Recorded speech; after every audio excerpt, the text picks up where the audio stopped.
fought the healer before I let him heal me. Mark 5:25-34 strength used to be my identity. 50 years old. American. Blonde gray hair, thick but aging. Blonde gray beard I kept trimmed like discipline mattered.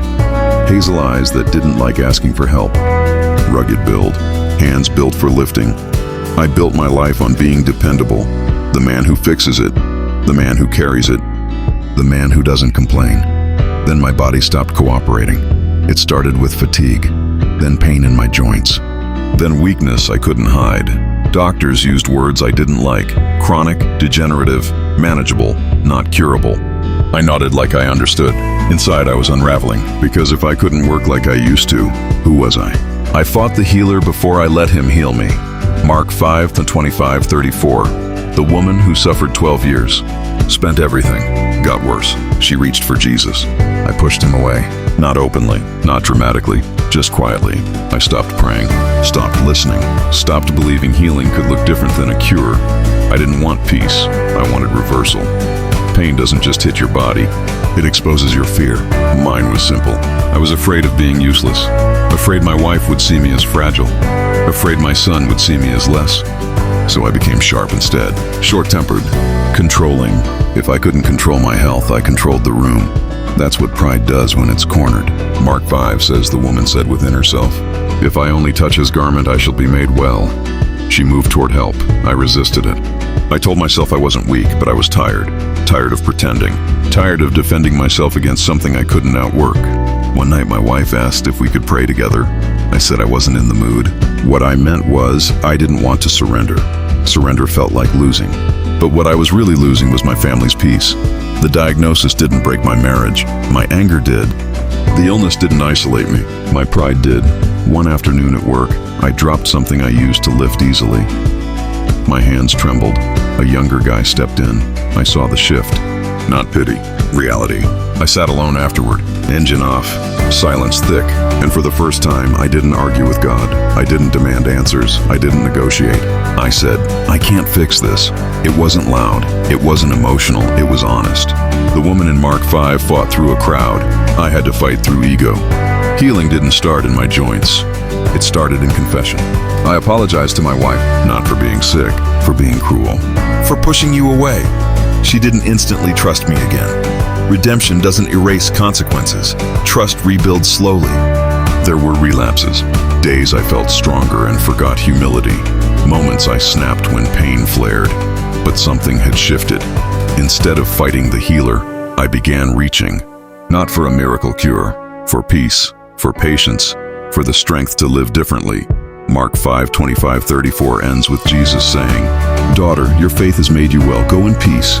Peace. That word started meaning more to me than cure. My body still aches some mornings. I still move slower than I used to. But my home is quieter now. Softer. I pray with my wife. I listen to my son. I mentor younger men instead of competing with them. Strength looks different now. It looks like humility, like asking for help, like admitting fear. I thought surrender would strip me of dignity. It gave it back. The healer didn't just address my illness. He confronted my pride. And pride was the deeper disease. If you're fighting something right now, pain, shame, loss, maybe the battle isn't just physical, maybe it's internal. I fought the healer before I let him heal me. Mark 5:25-34. I didn't win by overpowering my weakness. I won by admitting it. And somewhere in that surrender, healing began. This is God's Grace, Stories of Redemption. If this story meant something to you, if it reminded you that grace is still writing chapters you haven't seen yet, don't keep that hope to yourself. There is someone in your life who needs to hear this tonight. Share this message with them. Take a moment to like this video so more hearts searching for redemption can find it. And subscribe to God's Grace, Stories of Redemption, so you never miss the next story God is unfolding. Because Scripture reminds us, because of the Lord's great love we are not consumed, for His mercies never fail. They are new every morning. Great is your faithfulness. Lamentations 3:22-23. That means no story is finished, no failure is final, no night is permanent. And the next testimony, the next breakthrough, the next story of redemption may be closer than you think. Stay tuned, stay expectant. And remember, grace is still at work. We'll see you in the next story. The grudge didn't feel heavy at first. It felt righteous, like backbone, like finally standing up for myself. He betrayed me. Business partner, friend, someone I trusted with more than money. When everything collapsed, I told people I was shocked. What I really was embarrassed. I missed the warning signs. I rushed decisions. I wanted the deal to work so badly that I ignored my instincts. But it was easier to blame him than face that. So I chose anger. Forgiveness before feelings. Mark 11:25. And whenever you stand praying, if you have anything against anyone, forgive him. I read that verse and shut the Bible. Because I didn't want forgiveness. I wanted justice. I wanted repayment. I wanted him to feel the pressure I felt when bills stacked up and my wife looked at me with questions I couldn't want to answer. Anger gave me something to hold on to. It made me feel strong. But strength built on resentment starts leaking into everything.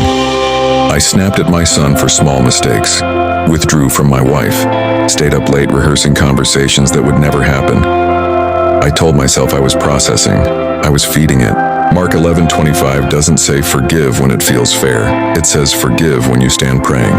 That means while it still hurts, while you still replay it, while you still feel wronged. I tried to pray around it. God help me move on. God handle him. But every prayer circled back to the same quiet command. Forgive him before feelings. That part offended me. Forgiveness felt like surrender, like saying what he did was acceptable. But I started noticing something uncomfortable. The betrayal wounded me. My bitterness was wounding everyone else. I wasn't just carrying anger. I was distributing it. That realization broke something in me. Not dramatically, quietly. I realized I could be right about what he did and still be wrong about what I was becoming. So I started small. I stopped replaying the story out loud, stopped gathering allies, stopped crafting speeches in my head.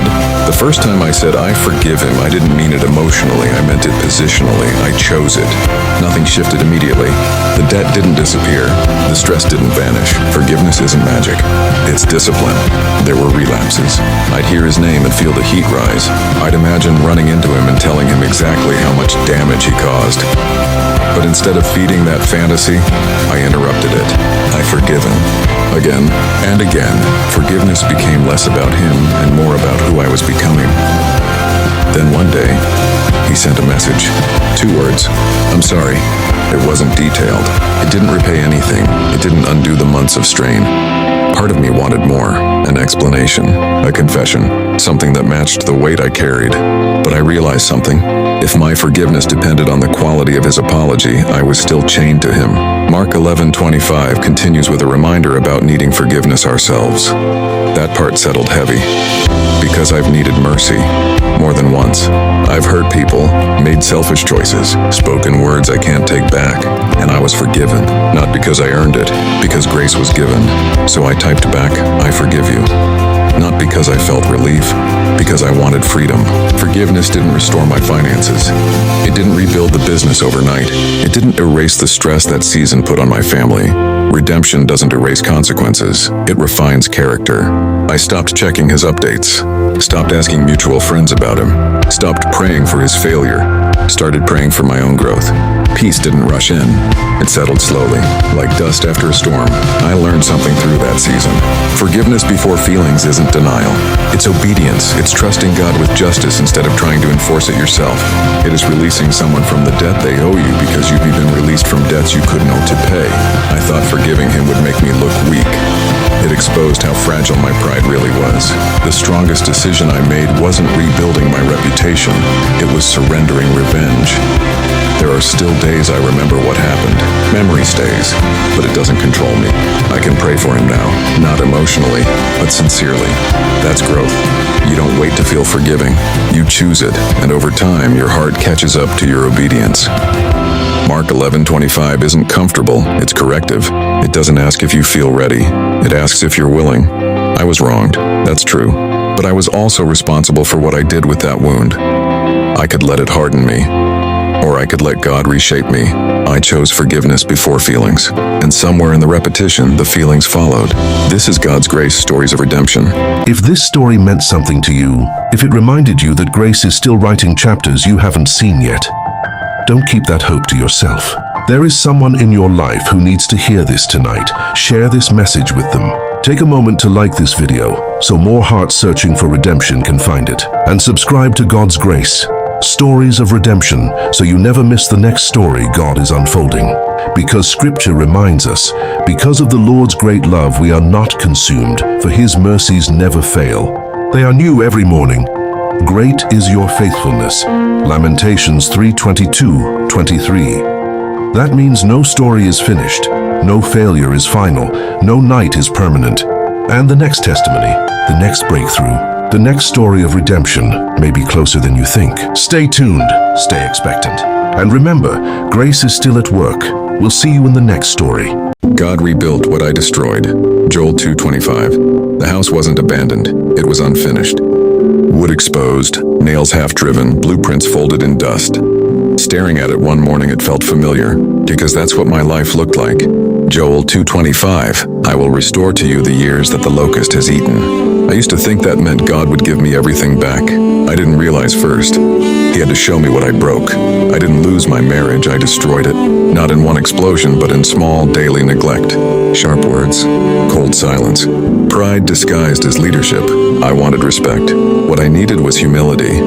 But humility feels like weakness when you're protecting your ego. So I worked longer hours, stayed out later, drank more. Every time she tried to talk, I defended myself. Every time she cried, I hardened. I told myself I wasn't the problem. Stress was the problem. Money was the problem. Her expectations were the problem. But if I'm honest, my fear was the problem. I was afraid of being exposed as inadequate. So I became aggressive instead. And aggression feels powerful until you're standing alone in an apartment that doesn't feel like home. The divorce papers weren't dramatic. They were quiet. Final. I remember sitting at a kitchen table that wasn't ours anymore, an empty chair across from me, and realizing something unbearable. She didn't leave because she hated me. She left because she couldn't survive me. Redemption doesn't erase consequences. Joel doesn't say the locust never came. It says restoration happens after. I prayed for restoration immediately. God, fix this. God, bring her back. God, give me another chance. But what I really meant was, God, undo what I did. And God doesn't undo character. He rebuilds it. I had to face myself. That was worse than facing her. I started attending a recovery group, sat in a folding chair in a room that smelled like cheap coffee and honesty. The first time I said I was wrong, it felt like swallowing glass. No excuses, no blaming her, just I was wrong. Some men nodded, some didn't, but something shifted. I wasn't defending my image anymore. I was confronting my reality. Restoration started small, waking up early, staying sober, answering uncomfortable questions, apologizing without expecting forgiveness. I met her for coffee once, not to reconcile, just to apologize. I told her, you didn't deserve the way I treated you. I didn't explain myself. I didn't justify anything. She didn't cry. She didn't soften. She just nodded. And I realized something in that moment. Sometimes restoration doesn't mean getting the relationship back. It means becoming someone who would never destroy it again. There were nights I almost relapsed. Old habits don't disappear because you feel spiritual. I drove past bars, sat in parking lots longer than I should have, argued with myself. Part of me wanted to numb the guilt. Another part knew that numbing it would only deepen it. Redemption is not dramatic. It's repetitive. It's choosing differently when nobody sees. It's deleting numbers, avoiding shortcuts, telling the truth when it costs you. I stopped praying for my old life back and started praying to become a new man. I volunteered quietly at a local build site, hammer in hand, sweat in my eyes, not glamorous, but honest work. As I helped frame walls for strangers, I started understanding something. God wasn't restoring my past. He was reconstructing my foundation. The verse says, I will restore to you the years.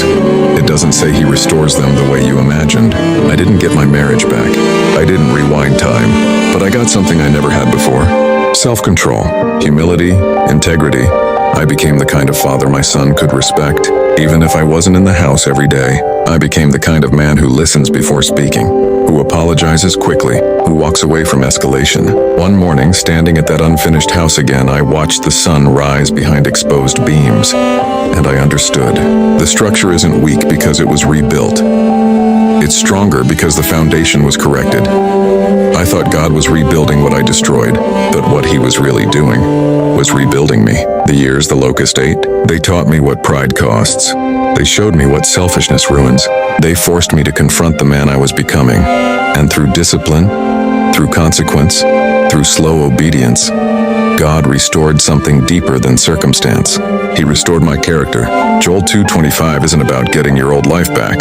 It's about becoming someone who won't destroy the new one. I burned it down. God rebuilt me from the ground up. If this story meant something to you, if it reminded you that grace is still writing chapters you haven't seen yet, don't keep that hope to yourself. There is someone in your life who needs to hear this tonight. Share this message with them. Take a moment to like this video so more hearts searching for redemption can find it. And subscribe to God's Grace, Stories of Redemption, so you never miss the next story God is unfolding. Because Scripture reminds us, because of the Lord's great love we are not consumed, for His mercies never fail. They are new every morning. Great is your faithfulness. Lamentations 3:22-23. That means no story is finished, no failure is final, no night is permanent. And the next testimony, the next breakthrough, the next story of redemption may be closer than you think. Stay tuned, stay expectant. And remember, grace is still at work. We'll see you in the next story.